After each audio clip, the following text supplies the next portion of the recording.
NBA season is officially over. Okay, it's not fully over. We still have like 3 days worth of games, and the West is still a little bit of a mix right now, but we're gonna go over it. Starting with the East, there's really nothing here that blows my socks off. Starting with the teams that didn't make the playoffs or the play-in. For the Pistons, I saw a lot of their fans saying that they were gonna have a good year this year. They picked Jaden Ivey. I thought they were all gonna be really happy about that. They were ass. They didn't do anything. Now they did get hit with injuries, all that type of stuff. The Charlotte Hornets, we kind of expected to not do good this year with absolutely no supporting cast around LaMelo, and also LaMelo getting injured. It wasn't really that surprising that they dropped all the way down. The Orlando Magic, I actually really like this Orlando Magic team. I think that they have a very bright future, but it makes sense for them to drop and tank. Paolo Banchero is rookie of the year. I think that that is already said and done, and I think next year they're gonna have a really good year depending on who they take in the draft. I'm very excited to see their team. The Indiana Pacers being 12th was a little bit surprising considering that they have Tyrese Haliburton, but he healed Miles Turner. They had a pretty good team, at least enough to bring them to the play-in my opinion, but Tyrese Haliburton did get injured, so they kind of dropped out of that race and made sense for them just to tank. The Washington Wizards being 11th though in the East was a little bit surprising to me. Okay, I thought Kyle Kuzma had a great year. I think we all saw his breakout year this year. Okay, Bradley Beal only played 50 games. Wow. Okay, so yeah, the Wizards being out was a little bit shocking. I don't know what they're really doing though, because they're not out enough to really be tanking and get like a crazy good spot in the draft, but they're out of the play-in, so it's a little interesting as to what they're doing. By the way, I apologize if my voice is a little bit weird in this video. I just got done streaming for like 4 hours watching the Kings game. If you want to go follow me down there though, my link will be in the description. Anyways, back to the play-in section of the East, starting off with the Chicago Bulls at 10th. The Bulls have had such a sad downfall. Lonzo Ball not looking good. I mean, it's all just such a sad situation. This might be the last year that we see the Bulls like this, okay, because Vucevic is going to be gone. I think that they might end up blowing it up. We don't know. We'll see. But it will be fun for those Bulls fans out there to get that last kind of hoorah with their team.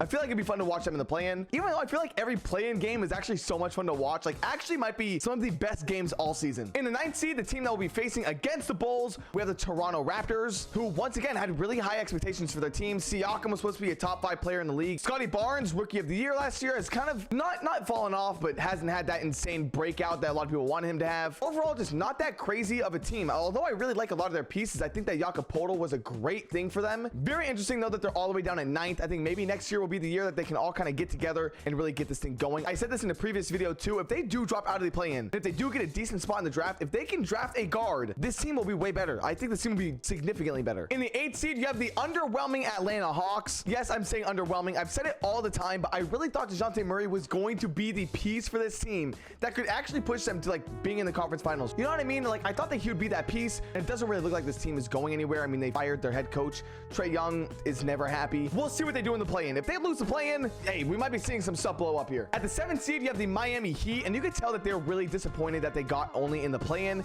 They should have the 6th seed, if we're being completely honest. But the Miami Heat were overall a great team, just really struggled this year. I think Kyle Lowry has been not good. But the 6th seed of Brooklyn Nets should not be up in the 6th seed. They're still writing off the wins that Kyrie and Kevin Durant got them, but it's whatever, because we're going to see one last playoff series with the Nets before they absolutely go and tank into nothing. The New York Knicks, they have shocked a lot of people. Now, me personally, I'm very happy to see the Knicks all the way up in the 5th seed. They really killed it this year. Jalen Brunson, man, has been a weapon. But that's not to discredit from anyone else on the team. They've all been just so good. I'm really happy to see this team all the way up here. You know, they had their short run, I think, in 2021, which didn't end well with the Atlanta Hawks kind of taking their spot, but they're back. They're back, and they're going to make some noise. I'm really happy, and I'm really excited to see how far they go in the playoffs this year. I just can't wait to see a Jalen Brunson masterclass this year. And I think it'll be a total toss-up between them and the Cleveland Cavaliers, who are sitting in the 4th seed right now. The Cavaliers killed it with the Donovan Mitchell trade. I mean, they absolutely killed it. I mean, it is insanely hard to break the top 3 in the East, so being 4th is a perfect spot for them. But this move just worked out so good. He fits perfectly into the team. The energy has been so good there, not to mention he had an actual historic game with his new team. Overall, an amazing season for the Cavaliers, but a better season may be the Philadelphia 76ers. Because, listen, I'm gonna say it right now, I was gonna make a full video about it. Joel Embiid is my MVP. Now, yes, I'm not a fan of all the free throws and all this stuff. I've made plenty of videos talking about how much I hate the 76ers and how they play the game. But if we're talking MVP race, in my opinion, it's Joel Embiid. But hey, I don't have a vote, so it really doesn't matter. Number 2, Boston Celtics. They want their revenge. Do I think that they'll get all the way to the NBA Finals this year? I really don't think so. I personally want to see a Bucks and 76ers Finals, which is why the Bucks are the number 1 seed in the East. But yeah, it would be crazy to see Giannis get a 2nd ring. I will say that. That would be insane. Over in the West. Okay, the West is a little bit different. There's not much to go over because it's still such a mix-up. Starting off with all 3 Texas teams being out of the play-in. Yes, the play-in. The Rockets, Spurs, and Mavericks are all out, but the Dallas Mavericks being all the way out after what they did getting Kyrie Irving is disgusting. I mean, we're talking about a team that literally put their entire franchise on the line for what they thought could be the run. They thought this could be the run.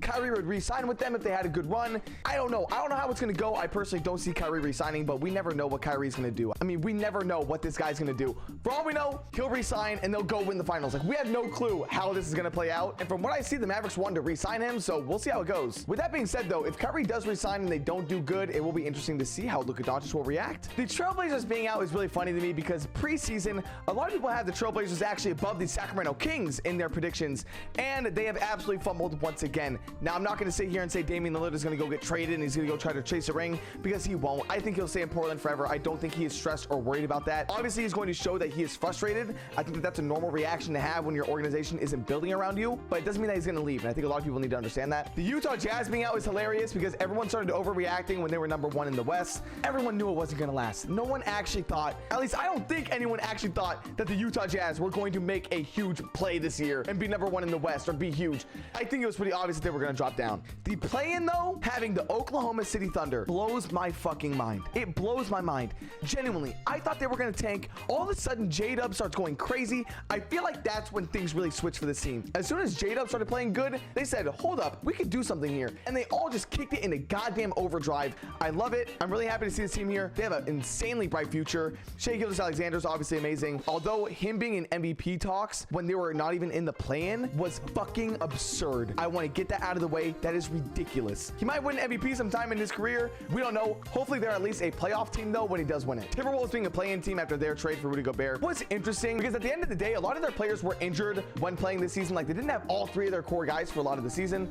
And now that they do, they're playing pretty decent. They're a 500 team. We'll see what they do in the play-in. Honestly, I mean, the Oklahoma State Thunder could beat them in the play-in, if we're being honest. Now, in the West, when going from the 8th to the 5th seed, it just gets fucking confusing. I don't know who's making it. I don't know how it works. These are the games that at the time of you watching this, you will actually know before me. So yeah, it'll be interesting. I just hope that the 6th seed is the Clippers. So if you're watching this and the 6th seed is the Clippers, comment below and I will reply with a smiling emoji because I'll be happy. If it's the Warriors or the Lakers, though, comment below and I'll reply with an angry emoji because I'll be pissed off. The Phoenix Suns being the 4th seed is actually pretty scary because as of right now, it is the Warriors versus Suns if they were to play in the first round. And I see the Suns winning that every single time. There's a stat going around where it's like, oh, the Suns are 8-0 with Kevin Durant on their team. They played like no good teams, so who really cares? I feel like that's kind of a worthless stat, but that is not me trying to discredit them because they will be insane in the playoffs. They will be a killer team. Honestly, we could see them go to the Western Conference Finals, maybe even the NBA Finals if they are fully healthy, but depth is a huge problem for them. That is true. The Sacramento Kings, your Pacific Division champions. I am very scared to see who they go up against in the first round of the playoffs. If it's the Warriors or the Lakers, I'll be a little bit worried just because they're experienced teams and I don't really want to see them in there. Also, don't want to see a bunch of Warriors and Lakers fans at Golden 1 when I go to watch the playoffs. Also, quick note, I'm going to be vlogging the entire Sacramento Kings playoff experience with stuff like me going to the actual games, me doing the away watch parties, going to